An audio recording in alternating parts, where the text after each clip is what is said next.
Greetings, fellow men of culture.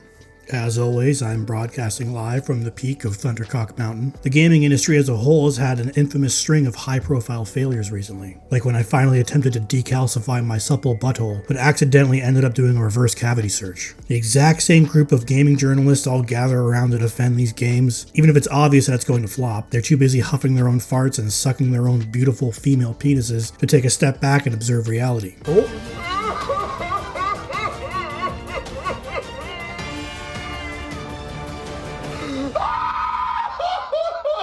I'm getting a report from my ground news team. Apparently, sucking your own dick feels much more like sucking a dick than getting your dick sucked. And they're doing this for free. They're not even doing it behind the KFC for a double down. They're all competing to be the smartest kid with Down syndrome. Luckily for them, I have plenty of extra chromosomes to go around. Every single obvious live service cum dumpster was hyped up and defended by gaming journalists and childless Twitter Karens in an attempt to somehow save the game they've tied their personality to at the moment. Even though these people had zero intention of playing, or God forbid paying, for any of these titles. Maybe if they had, Concord would have 1,000 players instead of 700. One of the prevailing themes I've noticed through all these failures is journalists, industry professionals, and people on Twitter or Blue Sky blaming the gaming audience for these games' lack of success. In a now pretty infamous Twitter post, former Wildlight Entertainment employee Josh Sobel shared some insight into getting smacked with reality before Highguard's reveal. Everyone I knew who had any connection to the team had the same sentiments. This is lightning in a bottle. This has mainstream hit written all over it. There's no way this will flop. I could play this game all day. Problem with all these platitudes is they seem to come from the same place that causes a lot of these tone-deaf games to get made.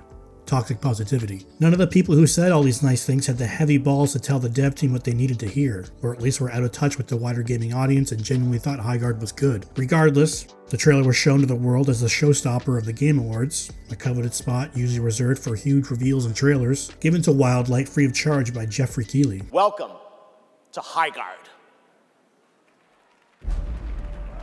Into lands uncharted and dangers untold.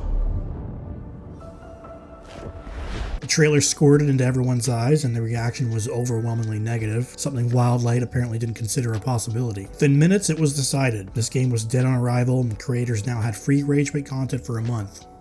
Thank you. Even if Highguard had a rocky launch, our independent, self-published, dev-led studio, full of passionate people just trying to make a fun game with zero AI and zero corporate oversight, deserve better than this. As far as personal attacks on individuals, I agree with that, but as for the game reveal and its ultimate fate, what you received was your potential audience's raw reaction. Outside of industry professionals, co-workers, friends, and family, you got to hear regular, unattached people's opinion on your game. And it was nasty. That's where the toxic positivity comes around. The game was in development for 2.5 years, and somehow, nobody brought up the most glaring issues. The bland characters, maps too big for 3v3 team size, the dull resource gathering were all major points of criticism Highguard received on launch day. Not one single person during the entire development process brought any of those things up. The developers or the game itself didn't deserve any better than what it got. You showed your work to a wide audience, and they told you exactly how they felt. If you were surprised by that, it's not the gamer's fault, it's yours. All the people who, for whatever reason, didn't give you a realistic assessment of your game during development are to blame. Whatever cuck that's in charge of the studio greenlighting these obvious bad ideas is to blame, not us. A lot of these developers and journalists point the finger at gamers as if we were somehow obligated to keep a bad product alive. If the game isn't good, it's not good. We don't need to rally together to prop up a product that doesn't deserve to succeed. The open market is by far the most effective way to gauge customer interest in what you're making. Focus testing and behind-the-scenes demos can only get you a tiny bit of insight regarding the quality of your product. Highguard didn't fail, we failed Highguard. No, Highguard failed. For some reason, video games are treated differently than every other consumer product. If a company releases whatever they make to market, it's entirely up to the customers to decide whether or not it's worth a purchase. The Microsoft Zune was a big floppy donkey dick for Microsoft, and even though it released 20 years ago, it has a lot in common with recent live service video games. It hit the market several years after competitors,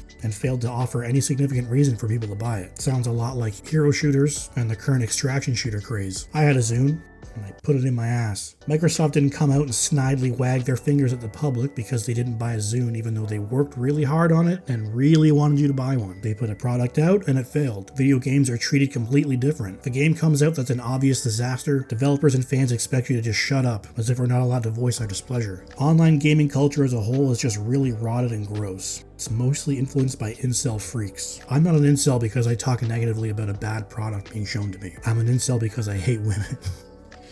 That's just a joke. They really like to blame the toxic online gaming community, as if these nebulous people spin a wheel and decide which game they're going to destroy that week. Games like Highguard and Marathon get hate for a reason. They resonate so poorly with their intended audience that it prompts people to speak up and tell these developers and publishers that they don't want it. All the online hate, trailer downvotes, and negative Steam reviews should be a blatant reality check that maybe you did something wrong, not that gamers need to adjust their taste and make time to accommodate you. The amount of leeway and special treatment some of these games demand is ridiculous. These companies serve the customer, not the other way around. Don't be mad at your customers if you fail to serve them. One of the most ridiculous examples of games being treated differently is the review situation with Bungie's Marathon. Among its many game-related issues, Marathon is getting the preferential reach around from journalists. Bungie requested that outlets hold off on reviewing the game until its first major patch. That comes out sometime in late March. The game launched on March 5th. The developer is asking people to not review the game until there's more content. It's not an early access game, it's done. They'll take your money right now, but please don't talk about it. Bungie pulls some horse bukkake like this,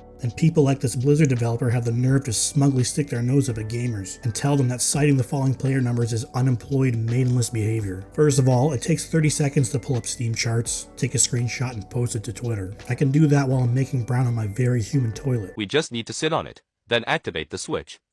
This will completely solve the problem of constipation. I can do that all day at work. Not just Bungie, but developers from completely different companies are out here defending a game that honestly hasn't earned a large player base's time and money. They'll mock you for pointing out that maybe getting into a game that may not last very long is a bad idea. My personal favorite lesbian game, 1348 Ex Voto, launched recently and to the surprise of nobody, isn't doing very well. But don't you point that out. As usual, the Twitter people have been unleashed, running defense for a game they'll never buy, instead of admitting that maybe it's not very good. This person makes the unique excuse that every human being on planet Earth gets paid on Friday, but the game launched on Thursday. Everyone is just waiting inside Aida's very hairy vagina until they can afford the game. Well, it's been 24 hours at the time of writing, and it's the exact same player count. People want to stomp on queer stories the moment they can. It's not that it's a queer story. The game is bad. The characters are ugly and unappealing and stupid. Please don't point out that our game is low quality. Keep it to yourselves so that maybe we can trick a few more people into buying had they not been made aware. The industry and dick riders are so eager to lay blame at gamers' feet for not liking something they release. Our role in this whole thing isn't to just like stuff. It's your job to make us like stuff. There are also some major examples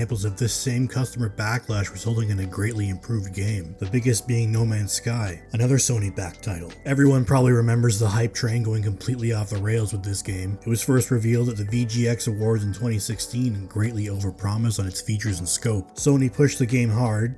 The big guy at Hello Games, Sean Murray, went on a press tour and straight up lied about a ton of features in the game that weren't there. The game released and everyone hated it. Very rudimentary gameplay, buggy creatures, and limited scope. Backlash was so bad that Sean Murray and the rest of the dozen or so developers at Hello Games entered the hyperbolic time chamber and got to work. What they managed to pull off is maybe the greatest redemption arc in the industry. After losing millions of players' trust, Hello Games slowly started to roll out some basic bug fixes and little bits of content here and there. Eventually, No Man's Sky started getting some major updates. Not just bug fixes, but significant features and content such as VR support, online co-op, monster taming, underwater base building, and a combat overhaul. No Man's Sky now sits as one of the best exploration survival games available right now. Reviews have done a complete 180, and the game has a dedicated and stable player base. Gamers voicing their displeasure resulted in an excellent game. They told the developers exactly what they thought, the devs took that feedback and turned their game into something that customers actually do want, delivering a game that people actively desire to purchase and play. That's what developers and publishers' job is. It's not to make whatever and squirt it in our faces and demand that we adjust our taste to accommodate your game. If a small team of 40 to 50 employees at Hello Games can turn a potentially career-ending embarrassment around, huge teams like Bungie, with Sony behind them, should be more than capable of doing the same with their games. Thank you for watching. If you enjoyed the video, I'd greatly appreciate a like and subscribe. If you want to see how game companies and players want you to shut up and buy the slop, check out the video on screen, and I hope to see you all in the next one.